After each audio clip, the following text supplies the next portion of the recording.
To begin this meditation, please bring kind awareness to why you chose this topic, how your belly, your chest, your head each feel when you reflect on this topic. Think about the emotions that you can associate with these feelings.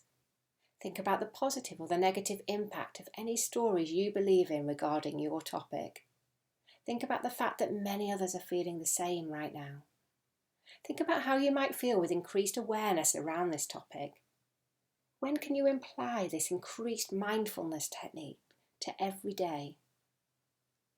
Okay, so there is a small island off the western coast of France called Belle, Isle en Mer. It's a beautiful rocky island where the weather is cool. As I describe it to you, you're going to get cosy and comfy in your bed and allow yourself to drift off to sleep.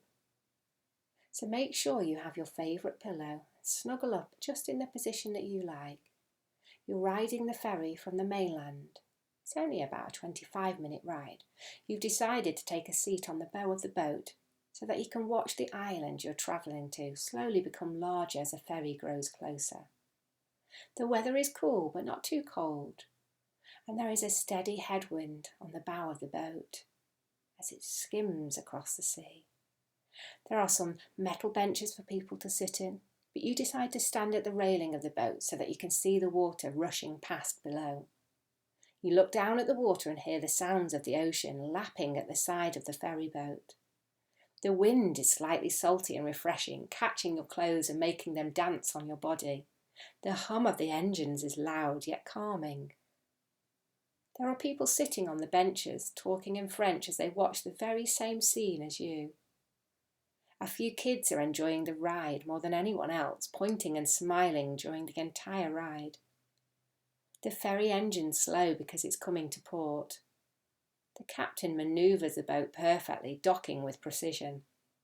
Several workers get off the boat before it comes to a stop, grabbing all sorts of ropes to tie it securely. A small bridge extends off the side of the boat to allow for passengers to exit, and a large ramp on the end of the boat slowly lowers to allow for the cars it carried across the bay to drive off. The whole process of unloading everything goes so smoothly and there's no rushing and no waiting in line. You can hear some seabirds flying overhead as you enter the beautiful village. 4-storey buildings line the seaside, coloured in whites and creams, with some painted light pink and yellow. The rooftops are a matching grey, and you can see each building has a few chimneys for when the weather turns cold. Some buildings have very small balconies, only big enough to hold a few potted plants, and the shutters on the windows vary from mint green to leaf green, and some are shades of dark pink. This is a beautiful little town, bustling with the energy of its people. The village is situated in a cove so that it's protected from the sea. You turn to look out in the turquoise water, and across the marina full of small boats you see the sprawling nature of the island. Golden and green hues of tall grasses stretch across the rocky shore. You can make out some old wartime buildings that have turned to ruins and see small windows that the soldiers could peek out to see enemy ships approaching. The buildings protected the soldiers, yet allowed enough access to fire their weapons out of the small rectangular windows. Nature has since taken over these structures, grasses growing high around them and vines clinging to the walls. Strong cedar trees thrive on this island, as well as a few other varieties of shorter trees. The trees can't grow very tall here because of the high winds coming off the bay. You begin to walk through the village, and there are bicycles lining the streets, along with some scooters and small bikes. There are various places to dine that have large awnings to seat so many people outside.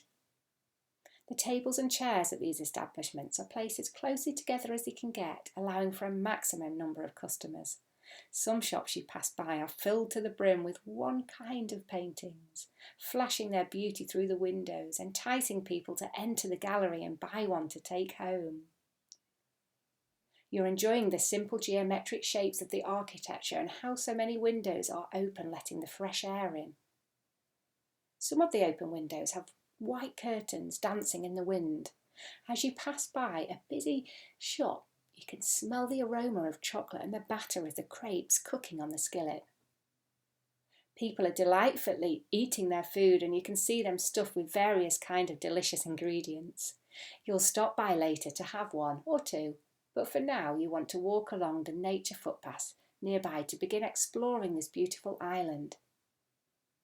As you walk away from the village, there are several footpaths through the tall grasses that lead to various nature areas, ruins, or beautiful secluded coves with turquoise waters and sandy beaches. You decide to take the path that leads to the cliffside to see the beautiful sights of the windswept offshore, jagged rock formations towering from sea below that Claude Monet painted many years ago. You walk along the beige-coloured footpath that so many footsteps before you have walked and notice the low, growing plant life surrounding you are colours of sage green. Smooth rocks aids as steps taking you up the cliffside, and as you climb, you can see the cobalt blue horizon of the bay peeks over the hillside in front of you. You're careful with your step because a fall from the cliff to the sea will be surely the end of you. The sound of the mighty ocean presents itself as a deep roar and low hissing and splashing sounds. Waves have been crashing and carving this landscape for thousands of years. You make it to the exact view that Monet once perched his canvas. It's spectacular. A dozen jagged rocks are congregating in the sea, growing from large at the base to more treacherous and narrow at the tops. No two are the same. They almost look like dancers striking a pose in the bay. From your vantage point, you are so high above sea level that you're somewhat looking down on these magnificent structures. Their tops do not even cross the horizon line where the ocean meets the sky. The only plant life that can grow on these rocks acts as a dark green blanket covering the lower half because the sea below is frothing with energy and the winds are demanding. This is not an ocean you can swim in. The waves are viciously splashing against the cliffs and the rocks, turning the turquoise water with white bubbles. You watch the sunset turn the ocean pink and the sky violet. Find a soft place to sit and soak up this moment into your memories forever. The sunset is growing to darkness and it's time for you to make your way to the hotel. You give one last glance to this beautiful scene and thank it for blessing your mind. As you walk back along the path, the sounds of the ocean gently fade away until all you can hear are eager footsteps taking you to where you will get a good night's sleep. The sky is turning light orange where the sun is escaping and dark blue as night draws in. The footpath winds and turns, leading to a narrow road that's also a beige and grey colour. It's a gravel road that can only fit one car at a time. You pass by houses in the countryside and they're all white with grey rooftops. There are large protective white doors that cover over the doors and windows of these summer homes to protect them from any strong winds that hit the island. Many of these houses are closed up, but you see some are lived in by locals. As you walk down this road, magnificent cedar tree lines your path. There are grapes growing in rows behind someone's home. You see roses blooming in all sorts of colours. The scenery in the distance is rolling hills dotted with white houses that are all closed up and protected, awaiting their family's return. You're making your way back to the marina and the streets become paved. The small cars on the island parallel so closely to one another, it's hard to figure out how they get that way or how they can even pull out. There are a few more blocks to go before your hotel and you're enjoying every moment of this walk. The sky is dark but the moon is almost full, illuminating everything with its cool glow. You begin to pass by a tall rock wall on your left that looks like it has hand-built for many, many years ago. It's about 10 feet high and you can't tell what's on the other side, but you can see that a little further in front of you the wall becomes shorter. As you make it to the point where the wall dips to your height, you can see that this wall surrounds a large graveyard and all you can see is hundreds of white crosses filling your vision. Only a few of the crosses are stone-coloured. You come to the closed wrought iron gate to this graveyard and peer through to the other side.